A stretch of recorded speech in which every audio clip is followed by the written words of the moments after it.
जय हिंद दोस्तों, हमारे यूट्यूब चैनल अवध जी के ट्रिक में आप लोग को स्वागत है। तो आज का हमारा सेशन रेलवे से रिलेटेड होने वाला है। जैसे कि आप लोग को पता कि अभी रेलवे के एग्जाम होने वाला है, विभिन्न एग्जाम, चाहे एलपी हो, टेक्नीशियन हो, एनटीपीसी हो या अदर एग्जाम जेई हो, कोई भी एग्जाम हो, तो अभी रेलवे का एग्जाम होने वाला है। तो उसमें जीके जीएस बहुत ही महत्वपूर्ण होने वाला है। तो आप लोग देखे होंगे कुछ जीके जीएस ऐसा होता है जो रेलवे के एग्जाम में बार बार पूछे जाते हैं। मैं वैसे ही आज क्वेश्चन लेकर आया हूँ जो रेलवे के एग्जाम में बार बार पूछे जाते हैं। तो वीडियो को लास्ट तक जरूर देखिएगा और हमारे चैनल को जरूर सब्सक्राइब करके रखिएगा। रेलवे से रिलेटेड मैं बहुत ही महत्वपूर्ण आप लोग को क्वेश्चन करवाते रहूँगा, तो हमारे चैनल को जरूर सब्सक्राइब कर लीजिएगा। और यदि आप लोग बेल आइकन को नहीं दबाएं तो जरूर दबा लीजिएगा। तो चलिए आज का क्वेश्चन मैं स्टार्ट करता हूँ, वीडियो को लास्ट तक जरूर देखिएगा। भारत के कुल कितने राज्य पड़ोसी देशों के साथ सीमा जोड़ते हैं? तो भारत के कुल जो कि है 16 राज्यों के पड़ोसी देशों के साथ सीमा लगाती है। ऑप्शन नंबर सी हो जाएगा 16। देखिए यहाँ पर यदि देश पूछेगा तो 7 हो जाएगा और राज्य यदि पूछेगा तो 16 हो जाएगा। 16 राज्य जो कि भारत के मतलब सभी जो भी देश है उससे सीमा लगाती है। चलिए इसको नेक्स्ट क्वेश्चन क्या पूछा गया था?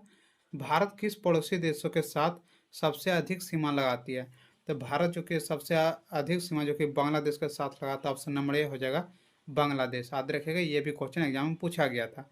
उसका नेक्स्ट क्वेश्चन है, भारत कितने देशों के साथ स्थलीय सीमा लगाती है? तो भारत जो कि है 7 देशों के साथ स्थलीय सीमा लगाती है। ऑप्शन नंबर सी हो जाएगा 7। स्थलीय पूछेगा तो कितना हो जाएगा? 7 हो जाएगा। और जलीय यदि पूछ दिया तो जलीय कितना हो जाएगा? 2 हो जाएगा। याद रखिएगा, जलीय सीमा जो कि 2 लगाता है, एक श्रीलंका हो गया, दूसरा इंडोनेशिया। चलिए उसको नेक्स्ट क्वेश्चन है, भारत और चीन के बीच की सीमा रेखा को क्या कहा जाता है? भारत और चीन के बीच की सीमा रेखा के जो कि है मैकमोहन रेखा कहा जाता है। ऑप्शन नंबर बी हो जाएगा मैकमोहन। पूछेगा भारत और चीन के बीच की रेखा को क्या कहा जाता है? तो मैकमोहन रेखा जो कि है भारत और चीन को अलग करता है एक दूसरे से। उसका नेक्स्ट क्वेश्चन है, भारत और पाकिस्तान के बीच कौन सी रेखा होती है? तो आप लोग जानते हैं इसका आंसर, भारत और पाकिस्तान के बीच जो कि है रेड क्लिफ रेखा। तो ऑप्शन नंबर ए हो जाएगा रेड क्लिफ रेखा। पूछेगा भारत और पाकिस्तान के बीच तो रेड क्लिफ रेखा, और भारत और चीन के बीच तो क्या जगह मैकमोहन रेखा। ये सब क्वेश्चन एग्जाम पूछा जाता है और पूछा गया ये सब क्वेश्चन। उसका नेक्स्ट क्वेश्चन है, भारत के सबसे निकटतम समुद्री पड़ोसी देश कौन सा है? तो सबसे निकटतम पड़ोसी देश जो कि है श्रीलंका। ऑप्शन नंबर बी हो जाएगा श्रीलंका। पूछेगा भारत के सबसे निकटतम जो कि समुद्री पड़ोसी देश कौन सा है? तो श्रीलंका। मतलब समुद्री देशों के साथ दो, आप लोग पहले बताएं ना कि समुद्री से सीमा जो कि दो देशों के साथ लगाता है, एक श्रीलंका और एक इंडोनेशिया। तो सबसे जो कि नज़दीक जो कि पाया जाता है वो श्रीलंका पाया जाता है, भारत से सटे हुए हैं। चलिए इसका अगला क्वेश्चन है, भारत के मानक समय उत्तर प्रदेश के किस शहर से गुजरता है? आप लोग जो जानते हैं भारत का जो मानक समय रेखा है वो 82.5 डिग्री, वो किस देशों की उत्तर प्रदेश के कौन सा राज्य से गुजरता है? तो ये मिर्जापुर से गुजरता है। ऑप्शन नंबर बी हो जाएगा मिर्जापुर। देखिए इलाहाबाद में ही एक ऐसा जगह है जो मिर्जापुर है। यदि मिर्जापुर नहीं दिया रहा है ऑप्शन में तो इलाहाबाद दिया रहेगा, तो इलाहाबाद मारिएगा। यदि इलाहाबाद और मिर्जापुर दोनों दिया रहा है तब मिर्जापुर मारिएगा, क्योंकि मिर्जापुर से निकलता है। इलाहाबाद में ही क्या है? मिर्जापुर है, इसलिए कभी कभी मिर्जापुर देखना ही इलाहाबाद दे दिया जाता है। तो यदि मिर्जापुर नहीं दिया रहा है तो इलाहाबाद दिया रहा है, तो इलाहाबाद मारिएगा इसका आंसर।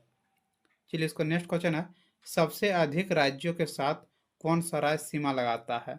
तो सबसे अधिक राज्यों के साथ जो कि उत्तर प्रदेश सीमा लगाती है। ऑप्शन नंबर बी हो जाएगा उत्तर प्रदेश। पूछेगा सबसे अधिक राज्यों के साथ कौन सा राज्य सीमा लगाती है? तो उत्तर प्रदेश राज्यों के सबसे अधिक राज्यों के साथ सीमा लगाती है, लगभग 17 के 18। चलिए इसका नेक्स्ट क्वेश्चन है, असम एवं अरुणाचल प्रदेश के बीच कौन सी नदी सीमा बनाती है? जो असम राज्य है और अरुणाचल अरुणाचल राज्य है उसके बीच की सीमा रेखा को क्या कहा जाता है? तो संकोश नदी जो कि उसके बीच की सीमा बनाता है। ऑप्शन नंबर सी हो जाएगा संकोश नदी। पूछेगा असम एवं अरुणाचल प्रदेश के बीच कौन सी नदी सीमा बनाती है? तो संकोश नदी। चलिए इसका नेक्स्ट क्वेश्चन है, ये सब जो भी क्वेश्चन मैं करवा रहा हूँ सब स्टैटिक जीके क्वेश्चन है। अभी के समय में स्टैटिक जीके से बहुत ही ज़्यादा क्वेश्चन पूछा जाता है, तो आप लोग स्टैटिक जीके को अच्छे से पढ़िएगा। उसका नेक्स्ट क्वेश्चन है, विश्व का सबसे बड़ा ज्ञात नदी द्वीप माजुली भारत के किस राज्य में स्थित है? सब विश्व का देखिए, विश्व का सबसे बड़ा ज्ञात नदी द्वीप कौन सा है? तो माजुली है। यहाँ से क्वेश्चन बन गया, लेकिन क्वेश्चन क्या कह रहा है, ये भारत के किस राज्य में स्थित है? तो ये भारत का जो कि असम राज्य में स्थित है। ऑप्शन नंबर बी हो जाएगा असम। यदि पूछेगा विश्व का सबसे बड़ा ज्ञात नदी द्वीप कौन सा है? तो माजुली है, लेकिन पूछेगा माजुली कहाँ स्थित है? तो असम में स्थित है। ऑप्शन नंबर बी हो जाएगा असम राज्य में। चलिए इसका नेक्स्ट क्वेश्चन है, कुंचिकल जलप्रपात भारत के किस राज्य में स्थित है? क्या पूछ रहा कि कुंचिकल जो कि जलप्रपात भारत के किस राज्य में स्थित है? ये भारत के जो कि कर्नाटक राज्य में स्थित है। ऑप्शन नंबर बी हो जाएगा कर्नाटक। पूछेगा कुंचिकल जलप्रपात भारत के किस राज्य में स्थित है? तो कर्नाटक राज्य में जो कि ये स्थित है। चलिए इसका अगला क्वेश्चन है, पुरानी जलोढ़ मिट्टी को क्या कहा जाता है? तो पुरानी जलोढ़ मिट्टी को जो कि है बांगर मिट्टी कहा जाता है। ऑप्शन नंबर बी हो जाएगा बांगर। पूछेगा पुरानी जलोढ़ मिट्टी को किस नाम से जाना जाता है? तो बांगर भी से कहा जाता है। और नई जलोढ़ मिट्टी को जो कि खादर कहा जाता है। याद रखिएगा, यदि नई जलोढ़ मिट्टी पूछेगा तो खादर हो जाएगा, यदि पुरानी पूछेगा तो बांगर हो जाएगा। यहाँ पर पुरानी पूछा है तो क्या हो जाएगा? बांगर। यदि नई पूछता तो खादर हो जाता। चलिए इसका अगला क्वेश्चन है, रेगुर मिट्टी को किस नाम से जाना जाता है? जो रेगुर मिट्टी है उसको किस नाम से जाना जाता है? इसको जो कि काली मिट्टी के नाम से जाना जाता है। ऑप्शन नंबर सी हो जाएगा काली मिट्टी। काली मिट्टी को ही रेगुर मिट्टी के नाम से जाना जाता है। चलिए इसका अगला क्वेश्चन है, भारत के कुल क्षेत्रफल पर कितने परसेंट कृषि होती है?